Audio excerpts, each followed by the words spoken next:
Selamat siang saudara-saudara. Pada kesempatan kali ini kita akan mempelajari ekonomi dua sektor.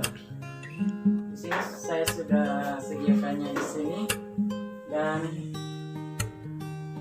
sebelumnya kita masuk pada skema ini, kita harus tahu pengertian dari ekonomi dua sektor ya. Oke, langsung saja pada pengertian ekonomi dua sektor.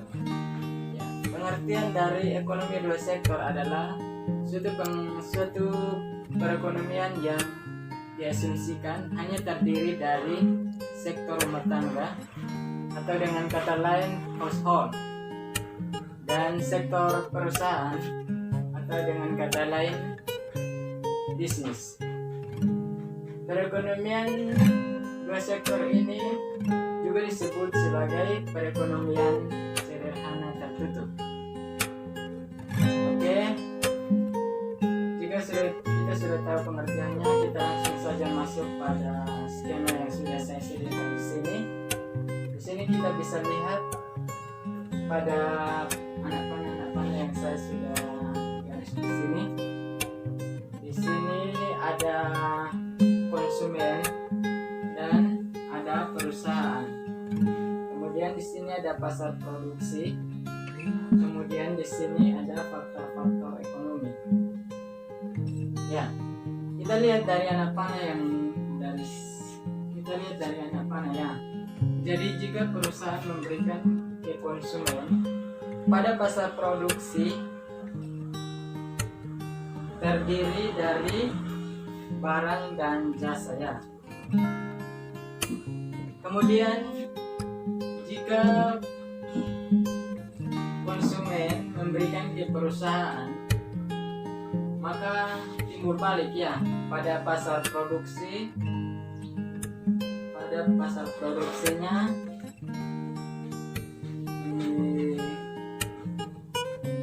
terdapat pengelolaan rumah tangga atau keuangan ya. Kemudian di sini ada faktor-faktor ekonomi ya. Jadi jika perusahaan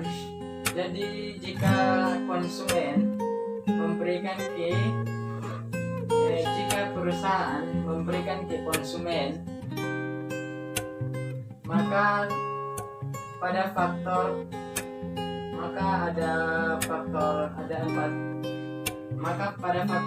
ekonominya terdiri dari 4 faktor produksi ya. Jadi pada faktor produksi ini ada upah, ada gaji, ada sewa, ada keuntungan. Yang berikut, jika konsumen memberikan kepada perusahaan, pada faktor-faktor terdapat tenaga kerja, kemudian modal, aset, dan kewirausahaan. Oke, sampai di sini saja materi yang saya bagikan buat kita semua. Semoga bermanfaat untuk kita semua.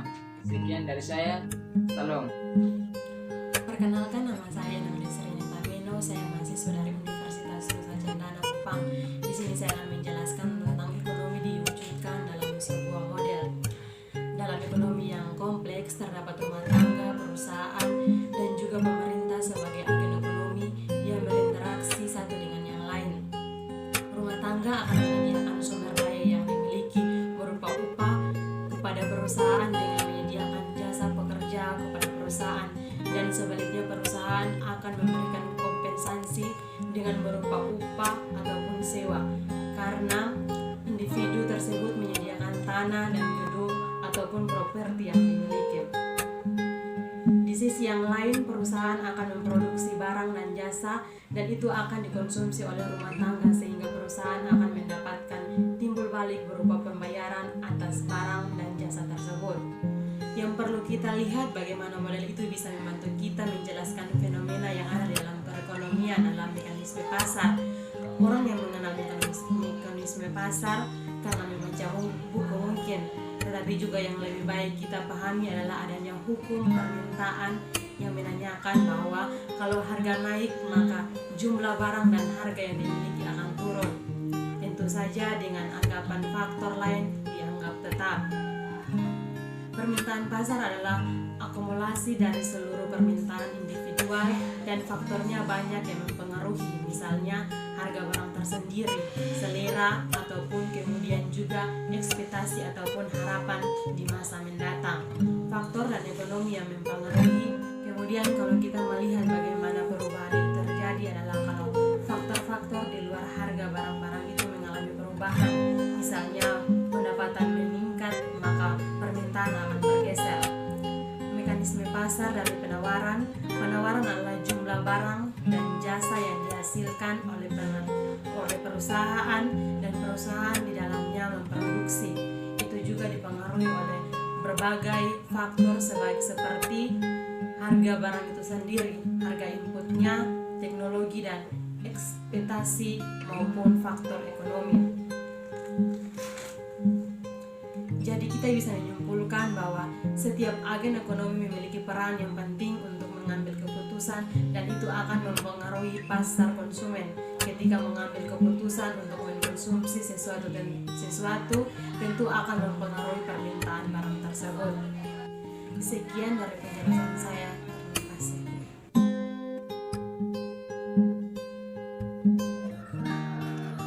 Baik, terima kasih atas waktu dan kesempatan. Saya atas nama Meriani Benisari Naben. Di sini saya akan membawakan materi dengan judul Diagram Alir Kegiatan Ekonomi. Kita melihat bahwa dalam perekonomian yang kompleks itu oleh alir ekonomi digambarkan secara mudah dalam diagram alir ekonomi, yaitu sebagai berikut. Yang pertama, rumah tangga, perusahaan, dan pemerintah sebagai agen ekonomi dan berinteraksi satu dengan yang lain. Rumah tangga akan menyediakan sumber daya yang dimiliki, yaitu berupa jasa, kepada perusahaan, dan sebaliknya perusahaan akan memberikan upah atau sewa karena mungkin individu tersebut memberikan tanah atau gedung atau properti yang dimiliki. Dan di sisi lain, perusahaan juga memproduksi barang dan jasa sehingga perusahaan tersebut akan mengirimkan barang dan jasa itu untuk dikonsumsi oleh rumah tangga tersebut, sehingga perusahaan akan mendapatkan timbal balik berupa pembayaran atas barang dan jasa tersebut. Demikian sebenarnya aktivitas ekonomi. Baik, terima kasih atas waktu dan kesempatan yang diberikan.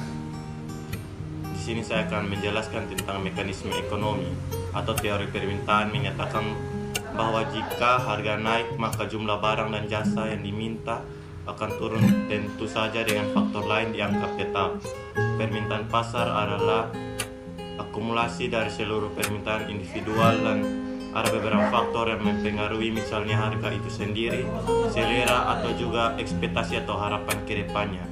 Yang kedua, mekanisme pasar atau teori penawaran adalah jumlah barang dan jasa yang dihasilkan perusahaan dan dalam perusahaan tersebut memproduksi barang yang dapat ditawarkan kepada konsumen. Tetapi mekanisme ini dapat dipengaruhi oleh beberapa faktor, yaitu harga barang itu sendiri, teknologi, ekspektasi, dan juga faktor non-ekonomi. Ketika penawaran dan permintaan itu berinteraksi satu dengan yang lain, maka akan menghasilkan harga keseimbangan maupun kuantitas keseimbangan atau teori keseimbangan. Sekian dan terima kasih.